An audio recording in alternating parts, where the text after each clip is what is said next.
Un mot d'éducation à présent à propos des rythmes scolaires.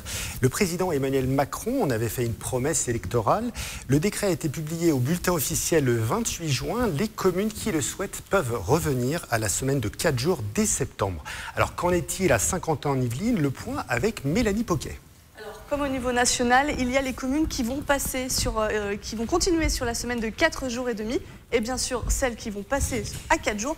Pour les Manicois, pas de changement, la commune reste à 4 jours et demi. Cette nouvelle année scolaire permettra notamment un bilan complet du projet éducatif de territoire, idem du côté de la Verrière. Écoutez. On a décidé, nous, de maintenir à 4 jours et demi. On pense d'ailleurs que c'est une bonne solution. En 2 mots, pourquoi? Parce que les enfants s'y retrouvent, les parents aussi. J'ai entendu tout à l'heure, vous disiez le mécontentement. Non, on n'a pas ce sentiment-là. Les parents sont contents, apprécient les nappes, les nouvelles activités périscolaires. Ce qu'on y fait à l'intérieur, c'est aussi une manière différente d'apprendre, une manière différente pour les enfants d'appréhender le monde, à travers un certain nombre d'activités culturelles, artistiques, sportives aussi. Du côté des communes qui reviennent à 4 jours, on peut noter Versailles, les Clés-sous-Bois et Montigny-le-Bretonneux. Alors les arguments de ces différentes communes se recoupent en général. La difficulté à fidéliser les animateurs des temps périscolaires ou le coût important pour les communes.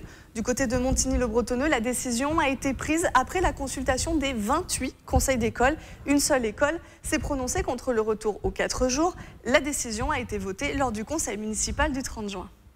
Le coût global s'élève à près de 900 000 €, auquel il faut retrancher à peu près 300 000 € de subvention de l'État, puisque c'était une subvention de 50 € par élève, mais ce qui laissait quand même un coût de près de 600 000 € à la commune.